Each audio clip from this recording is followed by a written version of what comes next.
Norway, Denmark இணைய வழி பொறுப்பாளர்களுக்கும் இந்த இணைப்பில் இணைந்திருக்கும் அனைவருக்கும் வணக்கம். வாழ்க வளமுடன். சாந்தி தவத்தினை வழி நடத்திய நகுலேஷ் ஐயா அவர்கள், இந்த நிகழ்வினை நடத்தி கொண்டிருக்கும் சுகந்தி அம்மா அவர்களும், உலக நல வாழ்த்து பாட இருக்கும் சந்திரா ஐயா அவர்களுக்கும் வாழ்க வளமுடன். வாழ்க வையகம், வாழ்க வையகம், வாழ்க வளமுடன். அன்னைக்கு வணக்கம், தந்தைக்கு வணக்கம், அருள் நிறைந்த ஆசான் வேதாத்ரி மகரிஷி அவர்களுக்கு வணக்கம். இன்றைய சிந்தனை, எண்ணம் எங்கும் செல்லும். எண்ணம் எங்கும் செல்லும் ஆற்றல் உடையது. எல்லா இடத்துலயுமே எண்ணம் போகும். சரி, அப்ப எண்ணம்னா என்ன அப்படின்னா, மனதில் தோன்றும் கருத்து, சிந்தனை, நம்ம யோசிக்கிறோம். சோ இதெல்லாம் தான் எண்ணம் அப்படின்னு சொல்றோம். இப்ப எண்ணம், இப்ப உயிரின் படர்க்கை நிலைதான் மனம் அப்படின்னு சொல்றோம். அப்ப அந்த மனதினுடைய படர்க்கை நிலைதான் எண்ணமா இருக்கு. எண்ணத்தினுடைய படர்க்கை நிலைதான் சொல், செயலா இருக்கு. இப்ப மனம் இயங்காத போது அப்படியே ஒடுக்கமா இருக்கு, உயிராவே இருக்கு. இப்ப உயிரின் படர்க்கை நிலையில அது மனமா இயங்குது. அதே மாதிரி மனதில இருந்துதான் அந்த எண்ணம் வந்துட்டே இருக்கு. அப்ப அந்த மனதினுடைய விரிவடையும் தன்மை அப்ப என்னவா இருக்கு? எண்ணம் வந்துட்டே இருக்கு. இப்ப ஏதாவது ஒண்ணு பத்தி நம்ம நினைச்சுக்கிட்டே இருக்கோம். அப்ப ஏதோ ஒரு சிந்தனை வந்துட்டே இருக்கு. இல்ல இது எப்படி செய்யலாம், இதை அடுத்து என்ன பண்ணலாம், அப்ப அந்த எண்ணம் உருவாக்கிட்டே இருக்கு. சரி, ஒரு செயலை செய்யணும்னு நினைக்கிறோம். இதை எப்படி எல்லாம் செஞ்சிடலாம், இதை எப்படி பண்ணலாம், இல்ல நாளைக்கு செய்யலாம், அந்த மாதிரி நம்ம நினைக்கும் போது அங்கேயும் அந்த எண்ணம் தான் செயல்படுது. இப்ப ஏதாவது ஒரு பிரச்சனை இருக்கு. சரி, இந்த பிரச்சனைக்கு என்ன தீர்வு, அப்ப அதை பத்தி நம்ம யோசிக்கலாம் அப்படின்னு நம்ம யோசிக்கிறப்பையும் அங்கேயும் அந்த எண்ணம் தான் இருக்கு. அப்ப எண்ணம் எங்கும் செல்லும். எந்த விஷயமாக இருந்தாலும் நாம எண்ணிதான் இது எப்படி செய்யறதா அப்படி செய்யறதா நம்மளுடைய எண்ணத்தை கொண்டுதான் நம்ம செயல்பட்டுக்கிட்டு இருக்கோம். இப்ப எண்ணம் எங்கும் செல்லும்ன்ற தலைப்புல நாம இப்ப எல்லாரும் சிந்திச்சிட்டு இருக்கோம். இப்ப நம்ம எல்லாரும் சிந்திச்சுட்டே இருக்கும்போது இந்த எண்ணத்தை பத்தி தான் சிந்திக்கிறோம். இருந்தாலும் நமக்கு இன்னும் எண்ணங்கள்லாம் வந்துட்டே இருக்கும். சரி, நம்ம சிந்தனை எல்லாம் முடிச்சதுக்கு அப்புறம் அடுத்து என்ன வேலை செய்யலாம், ஏதாவது வீட்டுல அடுத்து என்ன வேலை இருக்கு, இதை செய்யலாமா அதை செய்யலாமா. அப்ப அந்த எண்ணம் ஒரே எண்ணம் வந்துட்டே இருக்கு. திரும்ப அடுத்தடுத்து அதோட லிங்க்ல எண்ணம் வந்துட்டே தான் இருக்கு. அப்ப அந்த எண்ணம் அப்படிங்கிறது நம்மளுடைய மனசுல இருந்து ஒவ்வொரு விஷயமா நாம என்ன செய்ய போறோம், என்ன சொல்றோம், சோ அதுதான் மனசுல தோன்றி ஒரு விஷயமா வந்துட்டே இருக்கு. அப்ப மனசுல தோன்றதான் நம்ம செய்யவும் செய்யறோம். இப்ப மனமே நானாக இருக்கிறது. அப்ப மனசுல எண்ணம் வருது. சோ எண்ணம்னாலும் மனசுனாலும் ஒண்ணுதான். அப்ப அந்த எண்ணத்தினுடைய விரிவடைந்த நிலையில தான் செயலை செய்யறோம். அந்த செயலுக்கு ஒரு விளைவு வருது. அந்த விளைவு பதிவாகுது. அந்த பதிவு தான் திரும்ப என்னவாகுதுன்னா நமக்கு எண்ணமா வருது. திரும்பவும் அது சொல்லாகுது, செயலாகுது, விளைவாகுது, பதிவாகுது. சோ இதேதான் திரும்ப திரும்ப வந்துகிட்டே இருக்கு. அப்ப அந்த விளைவுல இருந்து வர அந்த இன்ப துன்பம் பதிவாகி திரும்ப எண்ணமா வருது, திரும்ப செயலை செய்யும். அப்ப எண்ணம்ங்கிறது ஒவ்வொரு விஷயத்துல இருந்தும் பதிவாகிறதுல இருந்தும் நமக்கு திரும்ப திரும்ப வந்துட்டே தான் இருக்கு. அதான் மகரிஷி ஒரு பாடல் சொல்லியிருக்காங்க. எண்ணம் சொல் செயல்கள் எல்லாம் ஒன்றுக்கொன்று இணைந்துள்ள தன்மை அதை காணும்போது எண்ணமே அனைத்துக்கும் மூலமாகும். இன்பம் துன்பம் விருப்பு வெறுப்பு உயர்வு தாழ்வு எண்ணத்தின் நாடகமே. பிரபஞ்சத்தின் ரகசியங்கள் அனைத்துக்கும் ஈதே பெட்டி. எண்ணம் இல்லை என்றால் ஏதும் இல்லை, எண்ணத்துக்கு அப்பாலும் ஒன்றும் இல்லை அப்படின்னு. அப்ப எண்ணம் சொல் செயல் எல்லாம் ஒன்னோட ஒண்ணு இணைஞ்சுதான் இருக்கு. அப்ப அதை எல்லாத்தையும் நம்ம பார்க்கும்போது எண்ணமே அனைத்துக்கும் மூலமாகும் அப்படின்னு மகரிஷி சொல்றாரு. அப்ப அந்த எண்ணமே மூலமாகும்னா அதுல இருந்துதான் அந்த இன்பம் துன்பம் விருப்பு வெறுப்பு உயர்வு தாழ்வு இது எல்லாமே அந்த எண்ணத்தின் நாடகமே அப்படிங்கிறார்.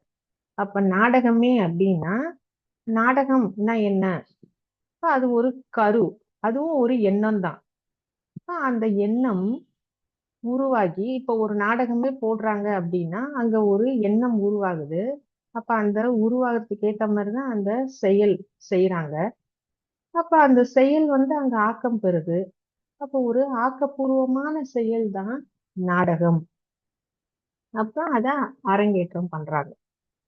அப்போ இந்த இன்ப துன்பம் விருப்பு வெறுப்பு உயர்வு தாழ்வு எல்லாமே இந்த எண்ணத்தின் நாடகமே. அப்ப பிரபஞ்ச ரகசியம் அனைத்துக்கும் ஈதே பெட்டி. அப்ப எல்லாத்துக்குமே அனைத்துக்கு ரகசியம்னா எண்ணம் தான். எண்ணம் தான் அனைத்துக்கும் காரணம் அப்படிங்கிறார். இப்ப எண்ணம் இல்லைன்னு ஏதும் இல்லை, எண்ணத்துக்கு அப்பாலும் ஒண்ணும் இல்லை. அப்ப எண்ணம் தான் எல்லாமே. நானே எண்ணமா தான் இருக்கேன். அந்த எண்ணம் தான் என்ன நடக்குது, நம்ம வாழ்க்கைய தீர்மானிக்குது. இப்ப நம்ம என்ன நினைக்கிறோமோ திரும்ப திரும்ப எதை நினைச்சிட்டே இருக்கோமோ சோ அப்படிதான் வாழ்க்கை அமையுது. அப்ப அந்த எண்ணம் தான் அனைத்துக்கும் காரணம் அப்படின்னா அப்ப ஒரு எண்ணம் நினைச்சிட்டோம் அப்படின்னா அது கண்டிப்பா செயலுக்கு வருமானா கண்டிப்பா வரும். இப்ப அதுக்கு உதாரணமா அலெக்சாண்டர் கிரஹாம் பெல் ஒரு காது கேட்கும் கருவியை தான் கண்டுபிடிக்கணும் அப்படின்னு அவர் முயற்சி பண்றாரு. நிறைய ஆய்வுலாம் செய்யறாரு. ஆனா அவர் கண்டுபிடிச்சது என்ன அப்படின்னா தொலைபேசி தான் கண்டுபிடிச்சாரு. ஆனா அவருடைய எண்ணம் என்ன அப்படின்னா காது கேட்கும் கருவியை தான் கண்டுபிடிக்கணும். ஏன்னா அவருடைய தாய்க்கும் மனைவிக்கும் காது கேட்காது. சோ அதனால அந்த கருவியை தான் கண்டுபிடிக்கணும் அப்படின்னு இருந்தவரு. ஆனா அவருடைய ஆய்வின் மூலியமா கண்டுபிடிச்சது தொலைபேசி தான். இருந்தாலும் அவருடைய எண்ணம் நிறைவேறுச்சா அப்படின்னா கண்டிப்பா நிறைவேறுச்சு. எப்படின்னு கேட்டா நம்ம இப்ப செல்போன் தான் பேசுறோம். ஸோ அந்த போனை காதுல தான் இப்படி வச்சுதான் பேசுறோம். ஸோ காது கிட்ட நம்ம இப்படி வச்சு பேசினாதான் நல்லா கிளியரா கேட்கும். ரொம்ப தொலைவுல வச்சுலாம் நம்மளால பேச முடியாது. ஸோ அந்த மாதிரி அவருடைய எண்ணம் நிறைவேறுச்சு. இப்ப அதுக்கப்புறம் அந்த காது கேட்கும் கருவி கண்டுபிடிச்சாங்கன்னா அவருடைய அந்த ஒலி அதிர்வை வச்சு அவரு கண்டுபிடிச்ச தொலைபேசியில இருந்து அதுக்கப்புறம் காது கேட்கும் கருவியும் அதுக்கப்புறம் பிற்காலத்துல கண்டுபிடிச்சாங்க. சோ அப்ப அவருடைய எண்ணம் நிறைவேறுச்சா அப்படின்னா கண்டிப்பா நிறைவேறுச்சு. இப்ப எண்ணம் இல்ல ஒரு தடவை நினைச்சிட்டோம் இல்ல அது நடக்குமா நடக்காதான்னா ஒரு தடவை எண்ணுகிற எண்ணம் கண்டிப்பாக அது எப்படி இருந்தாலும் செயலுக்கு வரும் அப்படின்னு சொல்றாரு. சரி அப்ப இந்த எண்ணம் பத்தி இவ்வளவு சொல்றோம், கண்டிப்பா நடக்கும் அப்படின்லாம் சொல்றோம். சரி முதல்ல இந்த எண்ணம் எங்க இருந்து தொடங்குச்சு அப்படின்னு பார்த்தா சுத்த வெளி.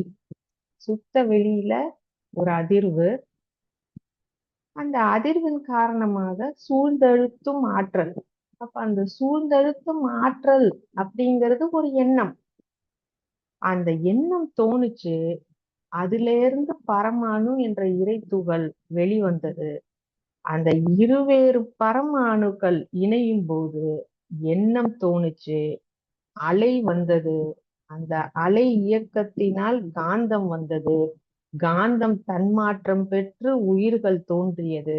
அது 1 முதல் 6 அறிவாக உயிராக தோன்றி இன்று வரைக்கும் அது எண்ணமாக தொடர்ந்து கொண்டேதான் இருக்கு.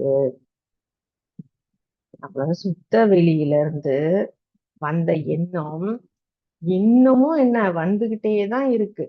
நாம எண்ணிக்கொண்டேதான் இருக்கோம். எண்ணம் எண்ணிக்கிட்டேதான் இருக்கும். எண்ணம் இருந்துகிட்டேதான் இருக்கு.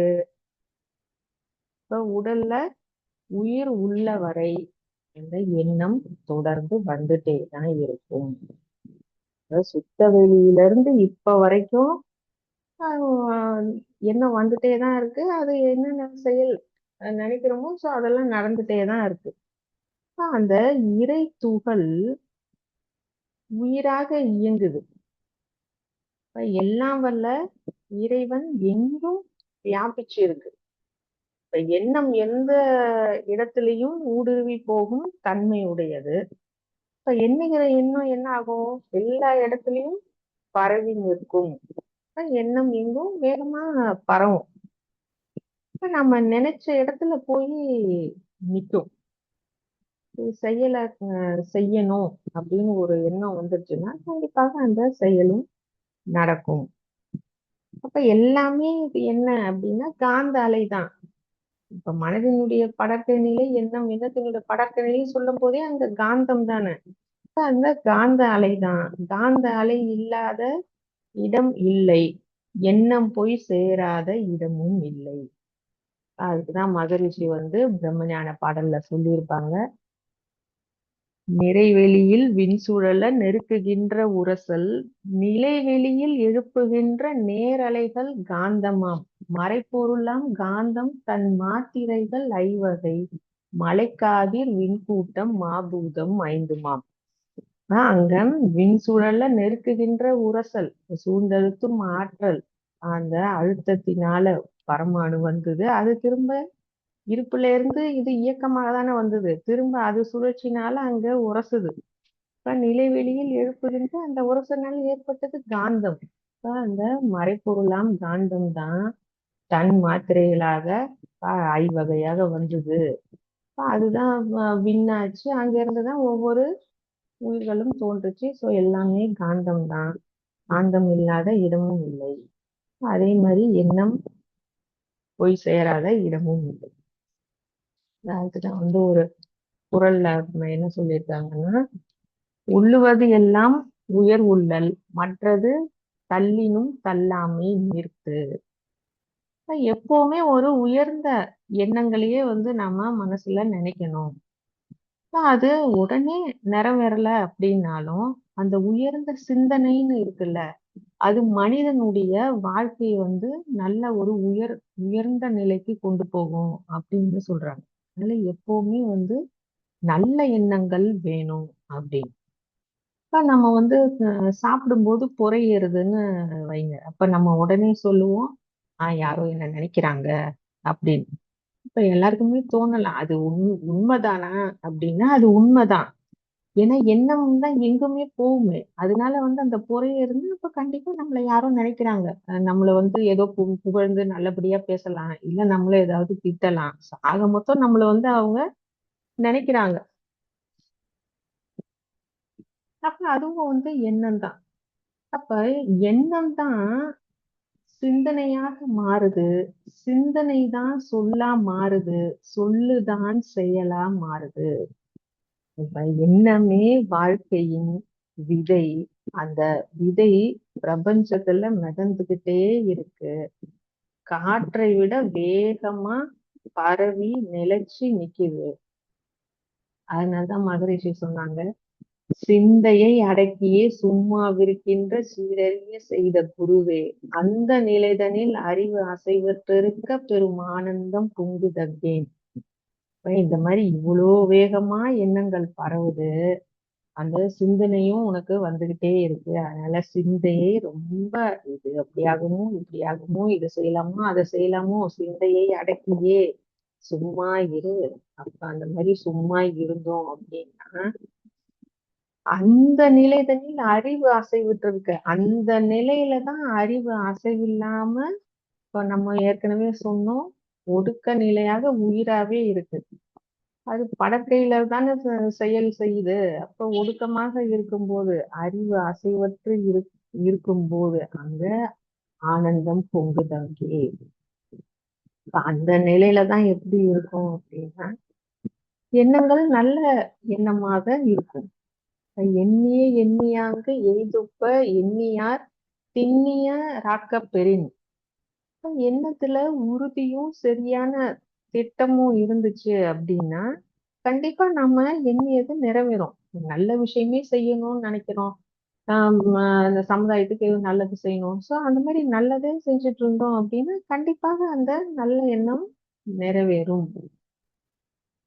இப்ப எண்ணத்தின் பிரதிபலிப்பு தான் சிந்தனை. சிந்தனை சரியா இருந்தா நம்மளுடைய செயல் செயற்கரிய செயலா இருக்கும். இப்ப கண்டிப்பா அந்த மாதிரி நல்ல செயலா தான் நாம செய்வோம்.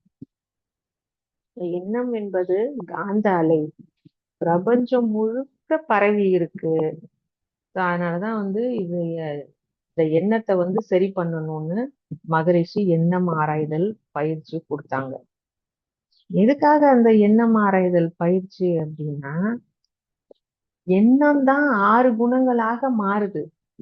அத சரி பண்ணி நல்ல குணங்களா மாத்தணும். அதனாலதான் எண்ணம் ஆராய்தல் பயிற்சி. இப்ப எண்ணம் நல்லதாவே இருக்கணும். முறையான எண்ணம் இருக்கணும். எண்ணத்தின் வகைப்பாடும் இருக்கு. ஒற்றுமை வேற்றுமை அந்த மாதிரி அதுலயும் நிறைய இருக்கு. இருந்தாலும் பொதுவா நமக்கும் நல்லதா மத்தவங்களுக்கும் நல்லதா நம்ம நல்ல எண்ணங்களை எண்ணணும். இப்போ காலேஜ்ல இப்ப ஹாஸ்டல்ல பசங்க தங்கியிருக்காங்கன்னு வைங்க. அதுல செமஸ்டர் லீவு இல்ல ஸ்டடி ஹாலிடேஸ் ஒரு 4-5 நாள் லீவ் விட்டுறாங்கன்னா சில பேர் இப்ப ஊருக்கு கிளம்பி போயிருப்பாங்க. சில பேர் இல்ல ஸ்டடி ஹாலிடேஸ் வேற எக்ஸாம் வருது, நான் 4 நாளா உட்காந்து நான் படிக்கணும் அப்படின்னு சில பேர் இருப்பாங்க. அதுல ரூம்மேட்ஸ் எல்லாம் இருந்தாங்கன்னு வைங்க. சரி ஒரு பையன் சொல்லுவான், இல்ல நான் இங்க இருக்க படிக்கிறேன், நீ வேணா ஊருக்கு போ அப்படின்னு. அப்ப படிக்கணும் அப்படின்னு உட்கார்ந்திருந்த பையனுக்கு உள்ள என்ன இருக்கும்னா, நம்மளும் ஊருக்கு கிளம்பி போயிருக்கலாமோ, இங்க உட்காந்து படிக்கிறேன் படிக்கிறேன்னு நம்ம 4 நாளா படிப்போமா படிக்க மாட்டோமா அப்படின்னு என்னதான் இருந்தாலும் படிச்சாலும் நம்மளும் ஊருக்கு போயிருந்தா நல்லா ஜாலியா எங்கேயா சுத்தி இருந்துக்கலாம், ஊர்ல போய் ஃப்ரெண்ட்ஸ் யாவது பார்த்துருக்கலாம் அப்படின்னு இவனுக்கு எண்ணம் தோணும். அதே சரி நான் ஊருக்கு போயிட்டு வரேன்ற பையன் போனானா அவனுக்கு என்ன தோணிருக்கும், நம்ம திரும்ப அங்க காலேஜுக்கு போன உடனேயே எக்ஸாம் இருக்கு, நம்ம எக்ஸாமா ஒழுங்கா எழுதணும்னா படிக்கணும். நம்ம பாட்டுக்கு இங்க ஃப்ரெண்ட்ஸை பாக்குறேன்னு ஊரை சுத்திட்டு இருக்கோம். ஒரு நாளைக்கு முன்னாடியே போலாமா, போய் அந்த ஒரு நாளையாவது படிக்கலாமா, ஏன்னா நம்ம எப்பவுமே எக்ஸாம்க்கு முதல் நாள் தான் படிப்போம். சரி அப்படியாவது படிக்கலாமா அப்படின்னு அவனுக்கு அந்த மாதிரி எண்ணம் இருக்கும். சோ உடல் எங்க இருக்கு அப்படிங்கிறத விட மனம் எங்க இருக்கு அப்படிங்கிறது தான் முக்கியம். ஏன்னா நம்ம இப்ப என்ன செய்யறோம் அப்படிங்கிறத விட்டுட்டு இல்ல இப்படி இருந்தா நல்லா இருக்குமோ அப்படி இருந்தா நல்லா இருக்குமோ இப்படியேதான் என்ன ஆகுதுன்னா நம்மளுடைய எண்ணம் போய்கிட்டே இருக்கே தவிர இப்ப நான் என்ன செஞ்சிட்டு இருக்கேன், இப்ப நான் என்ன செய்யணும் அதை நம்ம நினைக்கிறதே இல்லை. ஏன் அவங்க அந்த மாதிரி இருக்காங்களே, சரி அப்ப எப்படி செய்யலாம், இந்த மாதிரிதான் எண்ணம் வந்துட்டே இருக்கு. எண்ணம் செல்லும் இடத்துக்கு தான் மனிதனுடைய வாழ்க்கை நகர்கிறது. மனிதனுடைய எண்ணத்திற்கு இடம் காலம் இல்லை, எல்லையும் இல்லை. அதனாலதான் திருமலை தென்குமரி படத்துல ஒரு இந்த மாதிரி ஒரு சீன் இருக்கும். அவங்க மைசூரை சுத்தி பார்க்க போயிருப்பாங்க ஒரு குரூப்பா. ஒரு கோயிலுக்கு போய் அங்க போய் அவங்க பார்க்கணும் அப்படின்னு நினைக்கும் போது அந்த கோயில் நட சாத்தியிருக்கோம், 4 மணிக்கு தான் திறப்பாங்க அப்படின்னு. சரி நம்ம கோயிலுக்கு வந்துட்டோம், நட திறந்து நம்ம சுவாமியை தரிசனம் பண்ணிட்டு நம்ம போய் திரும்ப மற்ற இடத்தெல்லாம் சுத்தி பார்க்கலான்னு ஒரு கொஞ்சம் பேரு கோயிலே உட்கார்ந்துருப்பாங்க. மிச்சம் கொஞ்சம் பேர் என்ன செய்வாங்க, சரி ஏன் அது நட திறக்கிற வரைக்கும் டைம் இருக்குல்ல, அதுக்குள்ள போய் நம்ம அந்த மைசூர் பேலஸ் எல்லாம் பார்த்துட்டு வந்துடலாம், மற்ற இடத்தெல்லாம் போய் பார்த்துட்டு வருவோம் அப்படின்னு கொஞ்சம் பேர் கிளம்பிடுவாங்க. எங்க கோயில்ல இருக்கவங்களுக்கு எல்லாருக்கும் என்னவா இருக்கும்னா, சரி நம்மளும் அவங்களோடயே போயிட்டு ஒரு 4 மணிக்கு நட திறக்கறதுக்கு முன்னாடி கூட வந்திருக்கலாம்ல. இப்ப சும்மா தானே இங்க உட்கார்ந்துருக்கோம். அவங்க எல்லாரும் அங்க ஜாலியா போய் ஊர் சுத்திட்டு இருக்காங்களே அப்படின்னு இவங்களுக்கு தோணும். அங்க போய் சுத்தி பார்க்கிறவங்களுக்கு என்ன தோணும்? என்னதான் இருந்தாலும் கோவிலுக்குன்னு ஒரு பக்தி மயமா வந்தோம். அந்த ஒரு பக்தியோடயே அங்க இருந்துட்டு, அதுக்கப்புறம் கூட நம்ம ஒரு 4, 5 மணிக்கா கூட வந்து சுத்தி பார்த்துருக்கலாமோ அப்படின்னு அவங்களுக்கு தோணும். அந்த மாதிரி எண்ணம்ங்கிறது நம்ம வந்து இப்ப என்ன என்ன பண்ணணும் அப்படின்றது இல்லாம, எப்பவுமே இதை செஞ்சிருக்கலாம், அப்படி செஞ்சிருக்கலாம். அங்க இருக்கவங்களுக்கு இங்க இங்க நினைப்பு இருக்கும், இங்க இருக்கவங்களுக்கு அங்க. இதே மாதிரிதான் வந்து இருந்துட்டே இருக்கு.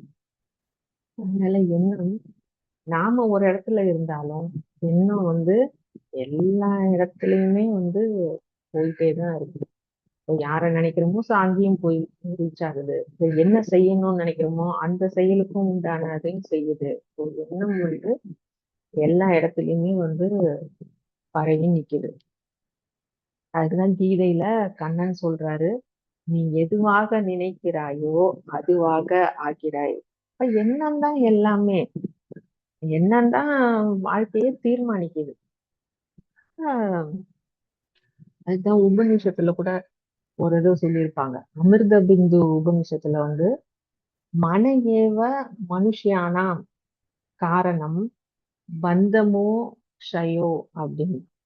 அப்ப மனம் தான், எண்ணம் தான். அந்த எண்ணம் தான் மனிதனுடைய பந்தத்துக்கும் விடுதலைக்கும் காரணம். தீய எண்ணங்கள் என்ன பண்ணும்? பந்தத்தை உண்டு பண்ணும். அந்த தூய உயர்ந்த எண்ணம் விடுதலைக்கு வழிவகுக்கும். இப்ப எப்படி இருந்தாலும் வந்து நம்ம நல்ல எண்ணத்தை தான் வந்து எண்ணணும். ஸோ அந்த நல்ல எண்ணம் தான் என்ன ஆகும்? சொல்லாவும் நல்ல செயலாவும் வந்து வெளிப்படும்.